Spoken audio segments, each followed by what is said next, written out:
투자자들 사이에서 인기 있는 전략인 엔캐리 트레이드는 역사적으로 낮은 금리로 알려진 일본 엔화로 자금을 빌려 미국 국채나 주식과 같은 고수익 자산에 투자하는 것입니다. 엔캐리 트레이드에서 청산이라는 용어는 한때 수익성이 좋았던 엔캐리 트레이드 전략에서 투자자들이 대량으로 이탈하는 것을 의미합니다. 이 과정에서 일어나는 일은 다음과 같습니다. 투자자들은 미국 주식이나 채권 등 엔화를 빌려 사들인 자산을 청산합니다. 그들은 수익금을 엔화를 재매입하는 데 사용하여 일본 통화에 대한 수요를 높입니다. 투자자들은 엔화 표시 부채를 청산하고 캐리 트레이드 포지션을 청산합니다. 이러한 청산은 쉽게 자체 강화 주기를 생성합니다. 더 많은 투자자들이 청산을 할수록 엔화는 다른 통화에 비해 더욱 가치가 높아집니다.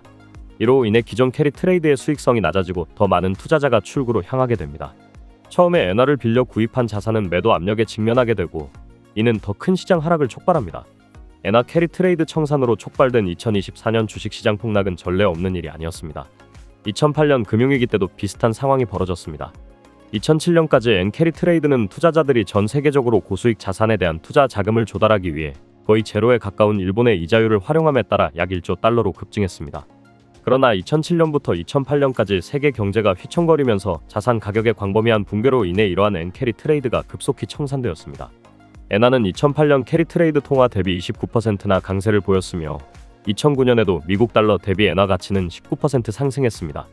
와타나베 부인이란 일본이 장기간 저금리 상황이 지속되자 수익률이 높은 해외 고금리 자산에 투자하는 일본 주부들을 의미합니다. 와타나베는 일본에서 흔한 성으로 평범한 일본의 가정주부를 상징하는 말이죠. 와타나베 부인은 일본의 장기 불황과 은행의 저금리 현상을 배경으로 2000년 무렵부터 등장했습니다. 이들은 낮은 금리로 엔화를 빌려 외화로 환전한 뒤 해외 고금리 자산에 투자하는 엔캐리 트레이드를 시작했습니다. 와타나베 부인이 2007년 한 해 동안 팔고 산 외환 규모가 200조엔에 달했는데 이 금액은 도쿄 외환시장 거래량의 약 30%를 차지했죠. 캐리 트레이드란 금리가 낮은 국가에 돈을 차입하여 상대적으로 더 높은 금리를 받을 수 있을 것으로 예상되는 다른 국가의 주식이나 채권에 투자하는 것을 뜻합니다. 만약 차입 통화가 유로화일 경우 유로 캐리 트레이드, 달러화일 경우 달러 캐리 트레이드, 그리고 엔화일 경우 엔 캐리 트레이드라고 부릅니다. 캐리 트레이드 투자가 활발하기 위해서는 사람들이 자국 금리가 낮거나 통화 가치가 지속적으로 하락할 거라는 전망을 할 때입니다.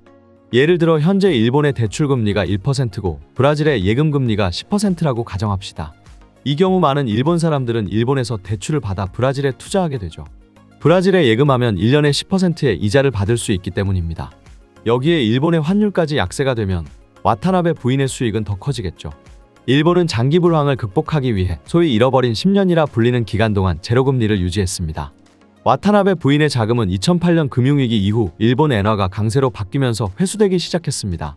일본에 와타나베 부인이 있었다면 미국에는 스미스 부인이 있었습니다. 미국은 금융위기 이후 제로금리 정책과 대규모 양적 완화를 실시했었죠.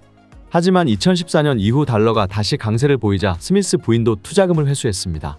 그리고 유럽의 소피아 부인이 이 빈자리를 채웠습니다. 만화로 보는 맨큐의 경제학 강의는 휴넷 또는 이패스 코리아에서 유료로 수강할 수 있습니다.